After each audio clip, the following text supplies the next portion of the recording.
నమస్కారం గంటరావానికి స్వాగతం. ముందుగా ప్రధానాంశాలు. గత 10 ఏళ్ల నిర్మాణాలపై చర్చకు సిద్ధమా అని సీఎం సవాల్. డీపీఆర్ లేకుండానే కాళేశ్వరం కట్టారని రేవంత్ ఆక్షేపణ.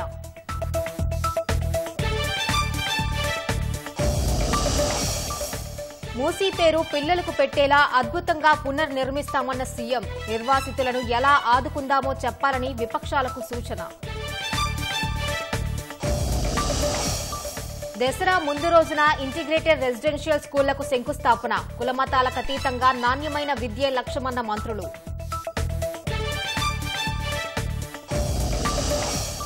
6 గ్యారంటీలతో ప్రభుత్వం వంచిందన్న హరీష్ రావు. 10 నెలలు గడిచినా అతీగతి లేదని మండిపాటు.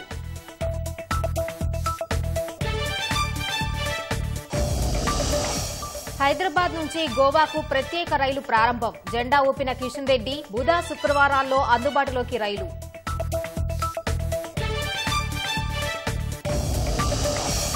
రాష్ట్ర వ్యాప్తంగా వైభవంగా దేవీ శరన్నవరాత్రి ఉత్సవాలు. ఊరు వాడ ఉత్సాహభరితంగా బతుకమ్మ సంబరాలు.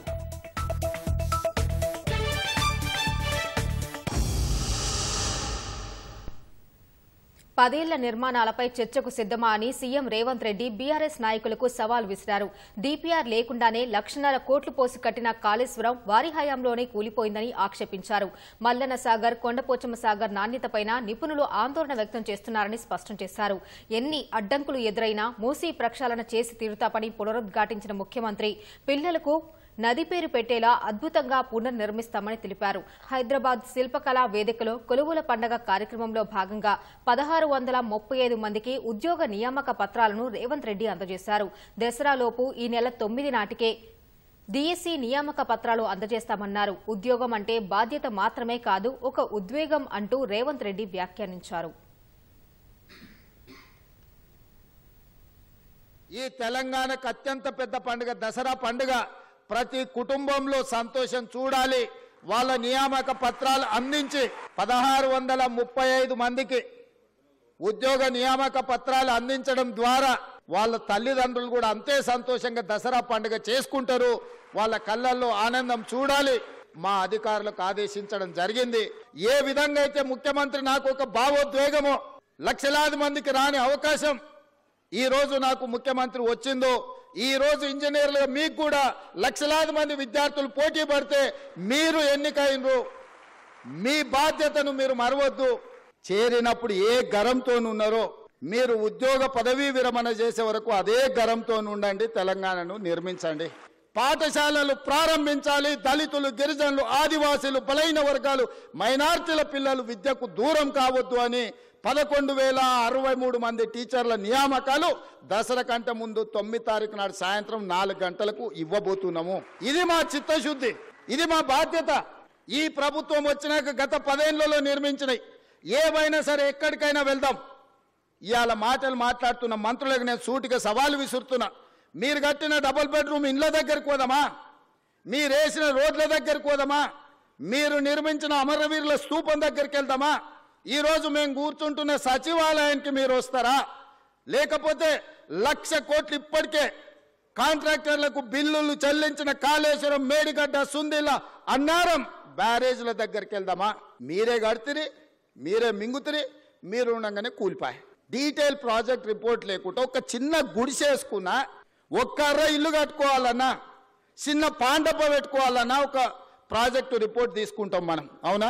ప్రాణహిత చేవెళ్ళ పేరు మారి కాళేశ్వరమై రీడిజైనింగ్ పేరు మీద 1,50,000 కోట్లకు అంచనాలు పెంచి ఇయాలటికి 1,00,000 కోట్లు చెల్లించిండ్రు. కొండపోచమ్మ, మల్లన్న సాగర్ గురించి ఈరోజు వాళ్ళు మాట్లాడుతున్నారు. జియోలాజికల్ సర్వే ఆఫ్ ఇండియా వాళ్ళు అది ఎక్కడైతే నిర్మించిండ్రో భూమిలో వర్టికల్ ఒక చీలిక ఉన్నది. 50 టీఎంసీల నీళ్లు నింపిన రోజు అది కుంగిపోయి భూకంపం వచ్చి ఊర్లే తుడిచిపెట్టకపోతాయని చెప్పి వాళ్ళ సాంకేతిక నిపుణులు నివేదిక ఇచ్చారు. గత ప్రభుత్వం ఏ రోజు కూడా 15 టీఎంసీల కంటే ఎక్కువ నీళ్లు నింపలేదు.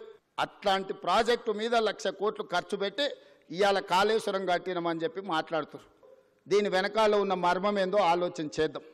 100 సంవత్సరాల అనుభవం ఒక్క పక్కన ఉంటే 10 సంవత్సరాల దుర్మార్గమైన ఇంకొక అనుభవం ఇంకొక పక్కన ఉంది. మన ఇంట్లో ఆడబిడ్డ పుడితే కృష్ణానో, కావేరో, గోదావరో సరస్వతి గంగాను అని నదుల పేర్లు మన బిడ్డలకు పెట్టుకుంటున్నాం. ఏ తండ్రి అయినా ఆయన బిడ్డకు మూసి అనే పేరు పెట్టుకున్నాడా? ఎందుకు పెట్టుకోలే? ఆ మూసి కంపు కొడుతుంది కాబట్టి, మూసిలో విషం చిమ్ముతున్నది కాబట్టి, ఆ విషము, ఆ కంపు, ఆ మురికి మా బిడ్డల పేర్లు పెట్టుకోవద్దని తల్లిదండ్రులు ఏదైతే అనుకుంటున్నారో ఆ మూసి మురికిని ప్రక్షాళన చేయాలనుకుంటున్నా నేను. ఆ మూసిని అద్భుతంగా నిర్మించినప్పుడు తప్పకుండా తల్లిదండ్రులు వాళ్ళ బిడ్డల పేర్లు మూసి అని పెట్టుకుంటారు. 60,000 ఎకరాలు మల్లన్న సాగర్లో ల్యాండ్ ఎక్విజిషన్ జరగలేదా? శ్రీశైలం కట్టినప్పుడు నిర్వాసితులు కాలేదా? ఇవాళ మూసి నిర్మాణం చేస్తే కూడా కొన్ని వేల మంది, 5,000 మందో 10,000 కుటుంబాల్లో నిర్వాసితులు అయితే నిర్వాసితులను ఎట్లా ఆదుకోవాలో సలహా చెప్పండి అని నేను అడుగుతున్నా. మల్లన్న సాగర్ల భూ నిర్వాసితులను నువ్వు పోలీసులతో కొట్టించి గుర్రాలతో తొక్కించి కొట్టినావు కదా. ఇవాళ వాళ్ళందరినీ హక్కున పెట్టి చేర్చుకోవడానికి అధికారులను ఇళ్ళు పంపించి వాళ్ళకి డబుల్ బెడ్రూమ్ ఇల్లు ఇచ్చి తొవ్వ ఖర్చులకి 25,000 ఇచ్చి వాళ్ళకు ఉద్యోగ ఉపాధి అవకాశాలు కల్పించడానికి నేను ఏర్పాట్లు చేస్తున్నా. ఇదేమన్నా తప్ప? ఆ మూసీలు ఉన్న వాళ్ళకు మంచి జీవితం ఉండొద్దా? వాళ్ళ పిల్లలు చదువుకోవద్దా? వాళ్ళు బాగుపడొద్దా? వాళ్ళకి నష్టపరిహారం ఎట్లిద్దామో చెప్పండి. 5-10 వేల కోట్లు మూసీలో ఉన్న పేదోళ్లకు మంచి ఇండ్లు కట్టించి, మంచి పాఠశాలలు కట్టించి, ఆ పిల్లలకు మంచి ప్లే గ్రౌండ్ ఇచ్చి మంచి విద్యను నేర్పిస్తే వాళ్ళు భవిష్యత్తుకి పునాదులు అవుతారు. పేదోడి దుఃఖం నాకు తెలియదా? ఇల్లు కూలితే ఎంత బాధ ఉంటుందో తెలియదా? వాళ్ళందరినీ ఎట్లా ఆదుకుందామో చెప్పండి, నష్టపరిహారం ఎట్లిద్దామో చెప్పండి. పేద విద్యార్థులకు రాష్ట్ర ప్రభుత్వం దసరా కానుకను అందించనుంది. పండగ ముందు రోజు దశల వారీగా యంగ్ ఇండియా ఇంటిగ్రేటెడ్ రెసిడెన్షియల్ స్కూళ్లను ఏర్పాటు చేస్తూ పలు నియోజకవర్గాల్లో శంకుస్థాపనలు జరపనుంది. ప్రతిష్టాత్మకంగా నిర్వహిస్తున్న ఈ ప్రాజెక్టుకు అందరూ సహకరించాలంటూ ఉప ముఖ్యమంత్రి భట్టి విక్రమార్క మంత్రులు కోమటిరెడ్డి వెంకటరెడ్డి, పొన్నం ప్రభాకర్ కోరారు. రెసిడెన్షియల్ స్కూల్ విషయంలో ప్రభుత్వం కీలక నిర్ణయం తీసుకుంది. కులమతాలకు అతీతంగా భావి తరాలను తీర్చిదిద్దాలన్నదే సమీకృత గురుకులాల లక్ష్యమని ఉప ముఖ్యమంత్రి భట్టి విక్రమార్క పేర్కొన్నారు. సచివాలయంలో సమీకృత గురుకులాల డిజైన్ శంకుస్థాపనపై మంత్రులు పొన్నం ప్రభాకర్, కోమటిరెడ్డి వెంకటరెడ్డితో కలిసి భట్టి విక్రమార్క మీడియాతో మాట్లాడారు. ఈ నెల 11న రాష్ట్ర వ్యాప్తంగా 19 సమీకృత గురుకులాలకు శంకుస్థాపన చేయనున్నట్టు ప్రకటించారు. ఈ మేరకు డిజైన్స్ ని ప్రజెంట్ చేసిన భట్టి విక్రమార్క ఇంటర్మీడియట్ వరకు తరగతులు ఉంటాయని, ఆంగ్ల మాధ్యమంలో బోధనలు చేయనున్నట్టు స్పష్టం చేశారు. 7 నెలల్లో ఒక్కో ఇంటిగ్రేటెడ్ రెసిడెన్షియల్ పాఠశాలను 25 కోట్ల రూపాయలతో నిర్మించనున్నారు అని భట్టి వెల్లడించారు. బడ్జెట్ ప్రజెంట్ చేసినప్పుడు కూడా చెప్పాం, దాదాపు 5,000 కోట్ల రూపాయల్ని ఈ స్కూల్స్ మీద, ఇంటిగ్రేటెడ్ రెసిడెన్షియల్ స్కూల్స్ మీద మేము ఖర్చు పెట్టడానికి ఈ సంవత్సరం సిద్ధంగా ఉన్నామని చెప్పాం. ఇంటర్నేషనల్ స్టాండర్డ్స్లో అంటే ఆ స్కూల్స్ అన్ని కూడా కట్టేవి కూడా ప్రతిదీ కూలంకషంగా లోతుగా అధ్యయనం చేసింది. ఇప్పటి వరకు లెవెల్స్తో సహా డిజైన్ అప్రూవ్ అయినటువంటి Kodangal, Husnabad, Nalgonda, Huzur Nagar, Manthani, Palair, Khammam, Warangal, Andole, Chandrayangutta, Mancherial, Kollapur, Mulugu, Bhupalpally, Achampet, Station Ghanpur, Thungathurthi and Madhira and ఇంకా మిగతా అన్ని కూడా there all in the pipeline. ఇంతవరకు ఆల్రెడీ మాకు సైట్స్ వచ్చేసి వీటికి శాంక్షన్స్ కూడా ఇచ్చాం. రేపు 11వ తారీఖు నాడు అన్ని శాసనసభ నియోజకవర్గాల్లో, ఇప్పుడు శాంక్షన్స్ ఇచ్చినటువంటి నియోజకవర్గాల్లో పెద్ద ఎత్తున భూమి పూజ కార్యక్రమాలు చేసి దీనికి నాంది పలకవలసింది కూడా మా మంత్రివర్గ సహచరులకి, శాసనసభ్యులకి, అధికారులందరూ కూడా విజ్ఞప్తి చేస్తా ఉన్నారు. ప్రభుత్వం చేపట్టిన ప్రతి అంశాన్ని ప్రతిపక్షాలు విమర్శించకుండా పేద విద్యార్థుల కోసం తీసుకువస్తున్న ఇంటిగ్రేటెడ్ రెసిడెన్షియల్ స్కూళ్ల ఏర్పాటు స్వాగతించాలని మంత్రి కోమటిరెడ్డి వెంకటరెడ్డి సూచించారు. రాష్ట్రంలో విద్యారంగంలో ఉన్న అనేక సమస్యలను కాంగ్రెస్ ప్రభుత్వం పరిష్కరించి మెరుగైన విద్యను అందిస్తోందని మంత్రి పొన్నం ప్రభాకర్ తెలిపారు. ఆషామాషి కార్యక్రమం కాదు. మేము ఏ మంచి కార్యక్రమం చేసినా ప్రతిపక్షాలకు వచ్చిన 2వ రోజుకెళ్ళి మేము ఫ్రీ బస్ ఇచ్చినా విమర్శలు తప్ప వాళ్ళకి ఎప్పుడు కూడా వెళ్ళి కనీసం దీన్నన్నా హర్షిస్తారని అనుకుంటున్నాను. నేను మూసి మురికి కూపంకెళ్ళి 1 కోటి మందిని ఇలా బయటపడేయాలని ప్రయత్నం చేస్తే దానికి విఘాతం. ఇంకా ఎన్నో కార్యక్రమాలు చేస్తే విమర్శించడం తప్ప ఏం లేదు. కనీసం దీంట్లో ఉన్న కలిసి రావాలి. ఇంత మంచి ప్లాన్ తో ముందుకు వస్తున్నాం. ప్రభుత్వం అన్ని పక్షాలు హర్షిస్తారని ఆశిస్తున్నాం. 10 సంవత్సరాలు విద్యా వ్యవస్థ నిర్లక్ష్యం జరిగింది. రిక్రూట్మెంట్ లేదు, వైస్ ఛాన్సలర్ లేరు. ఇవాళ రిక్రూట్మెంట్ ప్రాసెస్ లో రేపు టీఎస్సీ నోటిఫికేషన్, ఎగ్జామ్, దాని తర్వాత ఫలితాలు ఇచ్చి ఉద్యోగ నియామకాలు ఇస్తా ఉన్నాం. గురుకుల నియామకాలు ఇచ్చారు. ఈ విధంగా అన్ని రకాలుగా ఎడ్యుకేషన్ సంబంధించి ఒక సమూలమైన మార్పు తీసుకొచ్చి ప్రభుత్వానికి సంబంధించి దయచేసి ఇంతకుముందు వెంకన్న గారు చెప్పినట్టుగా ఇది ఒక సాంకేతికమైనటువంటి ఒక సమాజంలో ఒక పునాది లాంటి ఈ అంశాన్ని మార్పుకు శ్రీకారం చుట్టినటువంటి ముఖ్యమంత్రి గారికి, ఉప ముఖ్యమంత్రి గారు ప్రత్యేకించి ధన్యవాదాలు తెలియజేస్తా ఉన్నా. ఎప్పటికే మౌలిక వసతులు లేక తీవ్ర ఇబ్బందులు పడుతున్న గురుకులాల విద్యార్థులు ఇంటిగ్రేటెడ్ స్కూళ్ల ఏర్పాటుపై సంతోషం వ్యక్తం చేస్తున్నారు. కాంగ్రెస్ నాయకులను ఎక్కడికక్కడ నిలదీయాలని దసరా సందర్భంగా గ్రామీణ యువతకు మాజీ మంత్రి హరీష్ రావు పిలుపునిచ్చారు. గతేడాది పండుగ వేళ 6 గ్యారంటీల పేర్లు చెప్పి ఓటడిగిన కాంగ్రెస్ గెలిచాక వంచిస్తోందన్నారు. 6 గ్యారంటీలు అమలు చేయకపోగా అవ్వాతాతలకు పింఛన్ పెంచలేదని, రైతు బంధు నిలిపేశారని అన్నారు. ఏడాదిలో 2 లక్షల ఉద్యోగాలు కల్పిస్తామన్న ప్రభుత్వం 10 నెలలు గడిచినా అతీగతి లేదన్నారు. 4000 నిరుద్యోగ భృతికి నీళ్లొదిలారని మండిపడ్డారు. కాంగ్రెస్ నాయకులను 6 గ్యారంటీలతో పాటు రైతు declaration, youth declaration, SC, ST, BC, minority డిక్లరేషన్లపై ఎక్కడికక్కడ నిలదీయాలని హరీష్ రావు పిలుపునిచ్చారు. సికింద్రాబాద్ నుంచి గోవాలోని వాస్కోడిగామా మధ్య ప్రత్యేక రైలును కేంద్ర మంత్రి కిషన్ రెడ్డి ప్రారంభించారు. ఈ రైలు బుధ, శుక్రవారాల్లో అందుబాటులో ఉండనుంది. ఉదయం 10 గంటలకు సికింద్రాబాద్ నుంచి బయలుదేరి కాచిగూడ, షాద్నగర్, జడ్చెర్ల, మహబూబ్ నగర్, గద్వాల గుండా వెళ్తుంది. వాస్కోడిగామా నుంచి సికింద్రాబాద్ కు గురు, శనివారాల్లో రైలు అందుబాటులో ఉండనుంది. దేవీ నవరాత్రులు, దసరా వేళ కానుకగా ఈ ప్రత్యేక రైలును ప్రారంభించడం ఆనందంగా ఉందని కేంద్ర మంత్రి కిషన్ రెడ్డి అన్నారు. మన జంట నగరాల ప్రజలకు, తెలంగాణ ప్రజలకు, అదేవిధంగా గోవా ప్రజలకు ఈ యొక్క దేవీ నవరాత్రుల కానుకగా, దసరా కానుకగా సికింద్రాబాద్ నుంచి గోవాకు ఒక ప్రత్యేకమైనటువంటి ట్రైనును నేరుగా ఈరోజు ప్రారంభించుకోవడము నిజంగా సంతోషమని సందర్భంగా మనవేస్తున్నాం. ఈ రైలు మన తెలుగు రాష్ట్రాల ప్రయాణికులకు కానీ, ప్రత్యేకంగా మన హైదరాబాద్ నగర ప్రజలకు, ఎవరైతే గోవా వెళ్ళాలని చాలా మంది అనేక కష్టాలు పడి వెళ్తూ ఉంటారు, అలాంటి వారందరికీ కూడా ఇది ఎంతో ఉపయోగంగా ఉంటుందని ఈ సందర్భంగా మనవేస్తా ఉన్నాం. గోవా వెళ్ళాలంటే ఇటు కర్ణాటక రాష్ట్రం కానీ, లేకపోతే అటు గుంతకల్లు కానీ, ఇతరత్ర అనేక ప్రాంతాల నుంచి ట్రైన్లు చేంజ్ అవుతూ కనెక్టివిటీ ట్రైన్ల ద్వారా గోవా చేరుకోవాల్సి ఉంటుంది.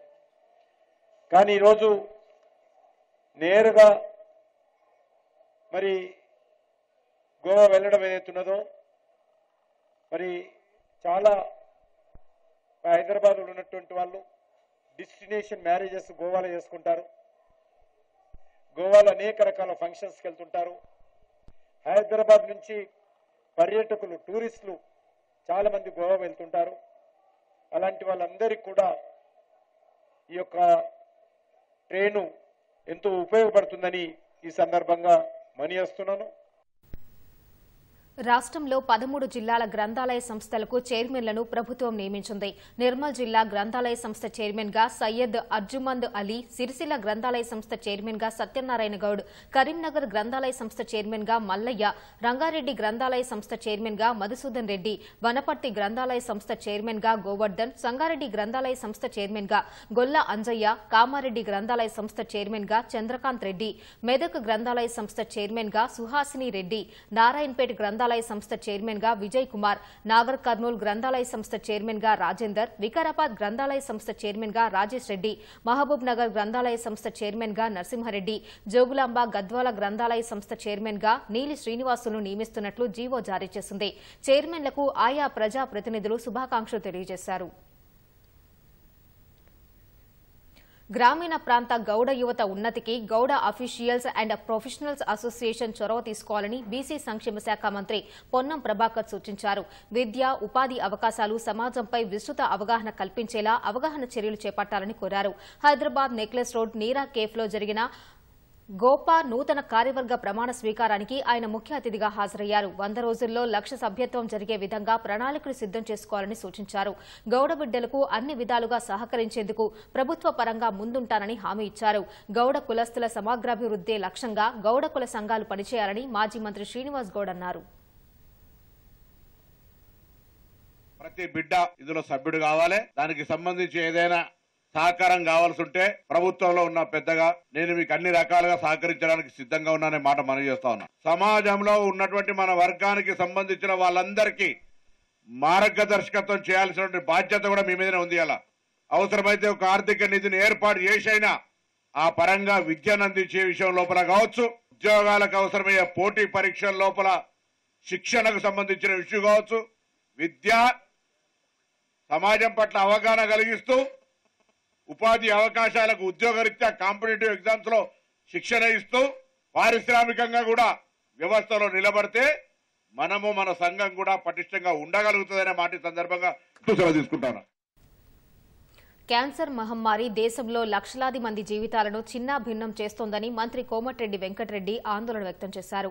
హైదరాబాద్ గచ్చిబౌలి స్టేడియంలో గ్రేస్ క్యాన్సర్ ఫౌండేషన్ ఆధ్వర్యంలో run for Gracie screen for life నినాదంతో నిర్వహించిన పరుగులో మంత్రి పాల్గొన్నారు. 20,000 మందితో క్యాన్సర్ పై అవగాహన కల్పించడం సంతోషంగా ఉందన్నారు. గ్రేస్ ఫౌండేషన్ నిర్వహిస్తున్న ఉచిత క్యాన్సర్ స్క్రీనింగ్ క్యాంపులను ప్రజలు సద్వినియోగం చేసుకోవాలని సూచించారు. ఈ పరుగులో RTC MD Sajjanar, Grace Foundation ప్రతినిధులతో యువత పాల్గొన్నారు. పరుగులో విజేతలుగా నిలిచిన వారికి మంత్రి బహుమతులు అందజేశారు. వ్యాధి సోకిన తర్వాత చికిత్స తీసుకోవడం కంటే దాని బారిన పడకుండా ముందస్తు నివారణ చర్యలు చేపట్టడం ఉత్తమమని మంత్రి తెలిపారు. Good programme for cancer patients or general patient awareness అనేది ముఖ్యం. మనం డిసీజ్ వచ్చినాక క్యూర్ కంటే రాకముందే జాగ్రత్త పడుతూ ముందుకు పోవడం. ఈ రోజు 20,000 మెంబర్స్ తో మ్యారథాన్ అంటే పబ్లిక్ కూడా అర్థం చేసుకోవాలి. మీరు అందరూ కూడా ఇలాంటి అవేర్నెస్ ప్రోగ్రామ్ లో పార్టిసిపేట్ చేస్తూ మీరు కూడా ఎప్పటికప్పుడు జాగ్రత్త పడుతూ, ఎందుకంటే మనం హెల్త్ ఈజ్ వెల్త్ అంటాం కదా, ఫస్ట్ హెల్త్ ఫిట్ గా ఉంటే మనం ఏమైనా చేయొచ్చు. వర్క్ స్ట్రెస్ లో ఉంటాం, వర్క్ స్ట్రెస్ లో ఉన్నప్పుడు జాగింగ్ గానీ ఎక్సర్సైజ్ గానీ ఇలాంటివి చేస్తే కొంచెం రిలాక్స్ మూడ్ లోకి వచ్చి అలా వర్కింగ్ బాగా ఇంకా ఎక్కువ పని చేయగలుగుతాం. రాష్ట్ర వ్యాప్తంగా దేవీ శరణ్ నవరాత్రులు వైభవంగా జరుగుతున్నాయి. ప్రముఖ ఆలయాల్లో అమ్మవారు వివిధ అలంకరణలో దర్శనమిస్తున్నారు. ఆదివారం కావడంతో దేవాలయాలు భక్తులతో కిటకిటలాడాయి. ఊరూరా ఏర్పాటు చేసిన మండపాల్లో నవరాత్రులు భక్తి శ్రద్దలతో నిర్వహిస్తున్నారు. దసరా శరన్నవరాత్రి వేడుకలతో ఆలయాల్లో ఆధ్యాత్మిక శోభ వెల్లివిరుస్తోంది. నిర్మల్ జిల్లా బాసర శ్రీ జ్ఞాన సరస్వతి ఆలయంలో శారదీయ శరన్నవరాత్రి ఉత్సవాల్లో భాగంగా కుష్మాండదేవి అవతారంలో భక్తులకు దర్శనమిచ్చారు. ఓరుగల్లు శ్రీ భద్రకాళి దేవాలయంలో దేవీ నవరాత్రి ఉత్సవాలు అత్యంత వైభవంగా జరుగుతున్నాయి. మహాలక్ష్మి అలంకరణలోని జగన్మాతను దర్శించుకుని భక్తులు పారవస్యంలో మునిగి తేలారు.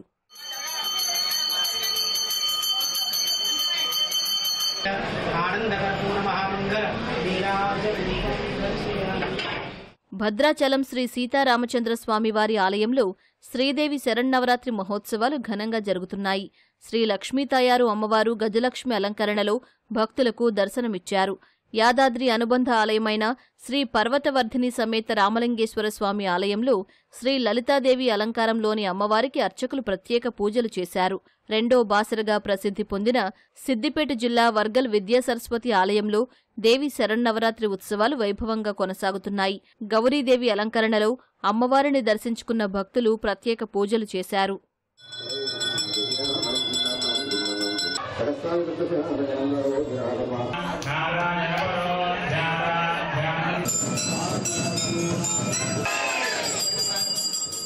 హైదరాబాద్ వనస్థలిపురంలోని శ్రీ శ్రీ శ్రీ పద్మావతి సమేత శ్రీ వెంకటేశ్వర స్వామి దేవస్థానంలో స్వామివారి బ్రహ్మోత్సవాలు అంగరంగ వైభవంగా జరుగుతున్నాయి.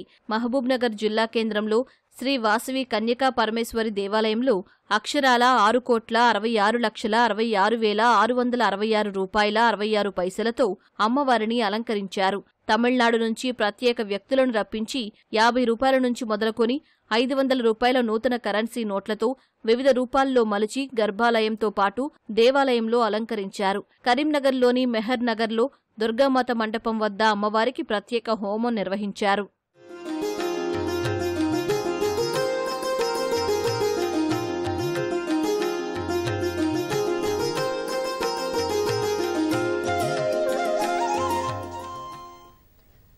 ఎన్నికల ప్రచారంలో ప్రధాని మోదీ ఎప్పుడూ చెప్పే డబుల్ ఇంజన్ ప్రభుత్వానికి ఆప్ జాతీయ సమన్వయకర్త కేజ్రీవాల్ కొత్త భాష్యం చెప్పారు. డబుల్ ఇంజన్ ప్రభుత్వం అంటే అధిక ధరలు, నిరుద్యోగం, అవినీతి అని ఎద్దేవా చేశారు. ఢిల్లీలో జరిగిన జనతా కీ అదాలత్ కార్యక్రమంలో పాల్గొన్న కేజ్రీవాల్ బీజేపీ సర్కార్పై విమర్శలు గుప్పించారు. 22 రాష్ట్రాల్లో అధికారంలో ఉన్న బీజేపీ ఎక్కడైనా ఉచిత విద్యుత్ ఇచ్చిందా అని ప్రశ్నించారు. ఢిల్లీలో ఆప్ సర్కార్ ప్రభుత్వ పాఠశాలలను కార్పొరేట్ స్థాయిలో అభివృద్ధి చేసిందని కేజ్రీవాల్ తెలిపారు. హర్యానా శాసనసభ ఎన్నికల్లో 65.65% పోలింగ్ నమోదైంది. ఈ మేరకు కేంద్ర ఎన్నికల సంఘం తుది పోలింగ్ శాతాన్ని ప్రకటించింది. హర్యానాలోని 90 శాసనసభ స్థానాలకు శనివారం ఒకే విడతలో పోలింగ్ జరిగింది. లోక్సభ ఎన్నికల్లో 64.8% పోలింగ్ నమోదు కాగా ఈసారి అంతకంటే ఎక్కువగా ఓటింగ్ జరిగింది. ఫతేహాబాద్లో అత్యధికంగా 74.51%, యమునానగర్లో 73.27%, మేవాట్లో 72.83% పోలింగ్ నమోదైంది. పంచకులలో అత్యల్పంగా 54.71% ఓటింగ్ నమోదైనట్లు ఈసీ వెల్లడించింది. ఈ నెల 8వ తేదీన ఓట్ల లెక్కింపు జరగనుంది. మధ్యప్రదేశ్లో 1800 కోట్ల రూపాయలకు పైగా విలువ చేసే డ్రగ్స్ ను అధికారులు స్వాధీనం చేసుకున్నారు. భోపాల్ సమీపంలోని ఓ ఫ్యాక్టరీలో చేసిన తనిఖీల్లో ఈ మాదక ద్రవ్యాలు, ముడి పదార్థాలు లభించాయి. ఈ కేసులో 2 నిందితులను పోలీసులు అరెస్ట్ చేశారు. గుజరాత్ హోంశాఖ సహాయ మంత్రి హర్ష సంఘవి ఈ విషయాన్ని ఎక్స్ వేదికగా ధృవీకరించారు. Gujarat anti terrorist squad, narcotics control bureau, Delhi అధికారులు సంయుక్తంగా ఈ ఆపరేషన్ను నిర్వహించినట్లు ఆయన పోస్టులో పేర్కొన్నారు.